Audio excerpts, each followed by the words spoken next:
Look Tejaswini పెద్ద కుమారుడు ఆశీష్ రెడ్డి గీసినటువంటి చిత్రాలు బిగ్ టీవీ స్క్రీన్ మీద ఎక్స్క్లూజివ్గా చూపించే ప్రయత్నం చేస్తున్నాను.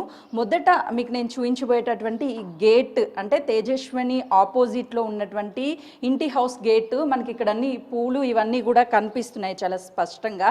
ఇదే గేట్ని యాస్టీస్గా డ్రా రూపంలో ఆశీష్ రెడ్డి అంటే తేజస్విని పెద్ద కుమారుడు ఎవరైతే ఉన్నాడో సేమ్ మీకు ఇప్పుడు చూపించినటువంటి గేట్ ఏదైతే ఉందో ఆ గేట్ని కూడా ఇక్కడ గీసినటువంటి చిత్రం మీకు చాలా స్పష్టంగా కనిపిస్తుంది. అయితే దాని మీద ట్యాంక్ వాటర్ అని చెప్పేసి రాశాడు. ఇక్కడ అపార్ట్మెంట్లో కొంచెం వాటర్ షార్టేజ్ ఉందని చెప్పి కొద్దిసేపటి క్రితం మనతో మాట్లాడిన పర్సన్ కూడా చెప్పాడు. బట్ అన్నిటిని పిల్లలు గమనిస్తారు. అయితే ఈ ట్యాంక్ వాటర్ ఏదైతే ఉందో ఇంట్లోకి ఎలా వెళ్తుంది అనేది కూడా ఆరో మార్క్స్ వేసి చూపించాడు పెద్ద కుమారుడు తేజస్విని. మరోవైపు ఇండియా ఈజ్ నెంబర్ 1 అంటూ తన గోడల మీద రాసినటువంటివి కూడా విజువల్స్లో చాలా క్లియర్గా కనిపిస్తాయి. ఒకసారి కెమెరామ్యాన్ నరసింహ చూపించే ప్రయత్నం చేస్తాడు. Tank water India number 1 this is wrong అంటే ఆ చిత్రం మీరు ఒకసారి చాలా క్లియర్గా చూడండి. వాటర్ ట్యాంక్ అంటే ఏదైతే వస్తుందో దాన్నంతా కూడా సంపులో నింపడం అనేది దిస్ ఈజ్ రాంగ్ అని చెప్పేసి రాస్తున్నాడు. ఇండియా నెంబర్ 1 అని చెప్పి కూడా ఇక్కడ రాసినటువంటి విజువల్స్ మనకి బిగ్ టీవీ స్క్రీన్ మీద ఎక్స్క్లూజివ్గా చూడొచ్చు. అంటే తను చెప్పేది ఏంటి అంటే వాటర్ షార్టేజ్ ఉంది, ఆ వాటర్ అనేది ఇక్కడికి ట్యాంక్స్ రూపంలో తీసుకొస్తూ ఉంటారు, ఇది కరెక్ట్ కాదు అని చెప్పేసి తను చెప్పే ప్రయత్నం చేస్తున్నాడు. ఆ తర్వాత ట్యాంకర్లో నుంచి సంపులోకి వాటర్ నిండిన వాటిని కూడా తను ఎలా నిండుతుంది, ఎక్కడి నుంచి వాటర్ వస్తుందని చెప్తున్నాడు. మరోవైపు ఇంకొక బొమ్మ వేసి అది 100 అని చెప్పేసి దాని మీద చేశాడు. దాన్ని లింకప్ చేస్తూ ఈ వాటర్ ట్యాంక్ని లింకప్ చేస్తూ ఆ తర్వాత ఇక్కడ ఉన్నటువంటి సంప్ ఏదైతే ఉంటుందో వాటర్ని నింపే సంపు దీన్ని కూడా లింక్ చేస్తూ ఇలా బొమ్మలు గీసుకుంటూ పక్కనే ఉన్నటువంటి ఇంటి గేట్కి సంబంధించినటువంటి విజువల్ని ఆ చిత్రాన్ని కూడా చాలా క్లియర్గా తను రాసినటువంటివి కనిపిస్తున్నాయి. అంటే ఆ బాబు ఆశీష్ రెడ్డి చాలా క్లవర్ స్టూడెంటు. తను ప్రతిసారి కూడా ఇలాంటి డ్రాయింగ్స్ వేయడంతో పాటు ఇక్కడ ఉండేటువంటి సమస్యలు ఏవైతే ఉంటాయో వాటిని ఐడెంటిఫై చేస్తాడు ఎప్పటికప్పుడు అని చెప్పేసి ఇక్కడ ఉన్నటువంటి అపార్ట్మెంట్ వాళ్ళు కూడా చెప్తున్నారు. మీరు ఒక్కసారి చూస్తే చాలా క్లియర్గా అర్థమవుతుంది తను ఏం చెప్పాలనుకుంటున్నాడు ఏంటి అని. తను 11 సంవత్సరాలైనప్పటికీ కూడా తను జరిగేటువంటి చుట్టుపక్కల జరిగే వాటన్నిటినీ కూడా తను ఓన్ చేసుకొని ఆ సమస్యల్ని ఎప్పటికప్పుడు గోడల మీద ఇలా ఫొటోస్ వేస్తూ ఉంటాడు అని చెప్పేసి ఇక్కడ ఉన్నటువంటి అపార్ట్మెంట్ వాసులు చెప్తున్నారు. అసలుకి తేజస్విని ఎందుకు పిల్లల్ని చంపింది, తన మెంటల్ కండిషన్ కొంతవరకు బాగోలేదు, తనకి కౌన్సిల్ చేయాలి అని నిర్ణయించుకున్న ప్రతిసారి కూడా నేను పిచ్చిదాన్నా నన్ను పిచ్చిదానిలాగా ఎందుకు ట్రీట్ చేస్తున్నారు అంటూ తనకి తనే చాలా ఫీల్ అయ్యేదని కూడా చెప్పారు.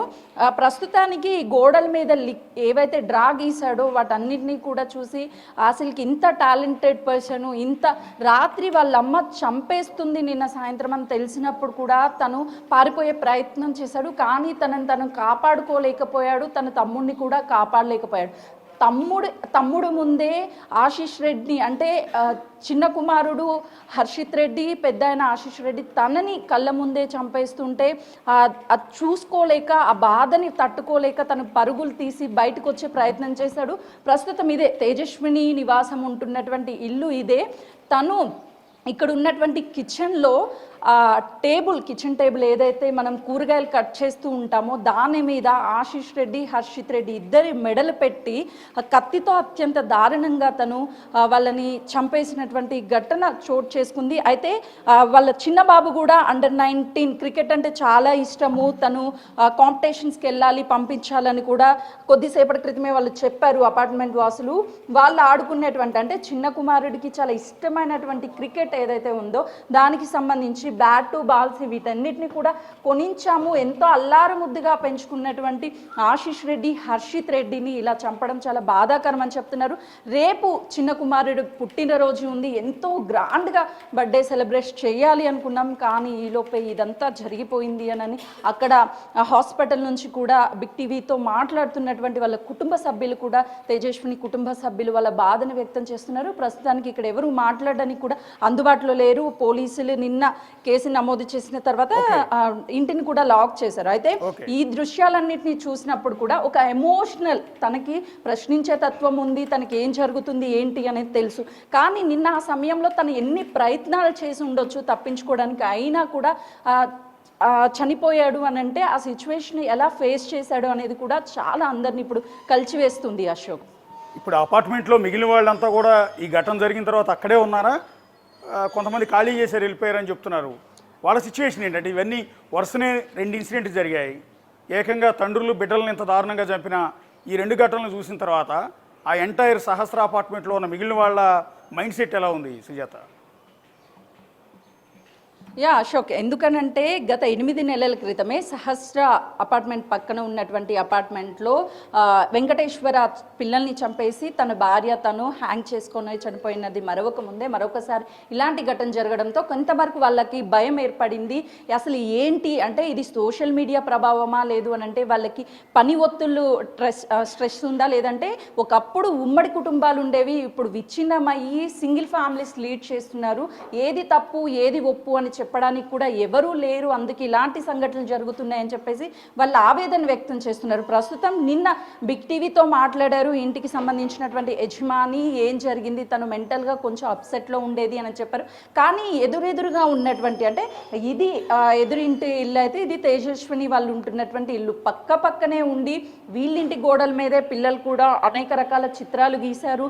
వీళ్ళింట్లో వాటర్ వెళ్ళేటువంటి సమయంలో చూసినటువంటి పిల్లలు ఈ వాటర్ ట్యాంక్ అంతా కూడా ఈ ఇంట్లోకి వెళ్తాయని చెప్పే ప్రయత్నం చేశారు, కానీ వీళ్ళు ఖాళీ చేశారు.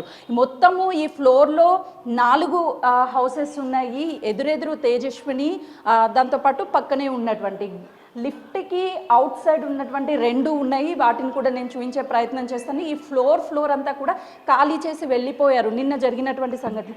రెగ్యులర్గా ఈ ఫ్లోర్లో వాళ్ళిద్దరే అబ్బాయిలు ఉంటారు, కానీ ఇప్పుడు వాళ్ళ సౌండ్స్ వినిపించకపోగా అసలు ఏం జరుగుతుంది ఏంటి, నిన్న కనీసం సౌండ్స్ కూడా రాలేదు అని చెప్పి చెప్తున్నారు. ప్రస్తుతం చూడొచ్చు 202 ఈ ఇల్లు కూడా ఖాళీ చేసి, అంటే ఈ ఘటన జరిగిన తర్వాత ఇక్కడ ఉండలేము అని చెప్పేసి కొంత వాళ్ళ రిలేటివ్స్ ఇంటికి ఫ్రెండ్స్కి ఇంటికి వెళ్ళిపోయారు. ఇటు సైడ్ చూపించే ప్రయత్నం చేస్తున్నాను. లాక్ చేసినటువంటి విజువల్స్ చూడొచ్చు, వీళ్ళు వెళ్ళిపోయారు. ఈ అపార్ట్మెంట్ లో ఉన్నటువంటి ఈ ఫ్లోర్ లో ఉన్నటువంటి వాళ్ళంతా కూడా వెళ్ళిపోయారు.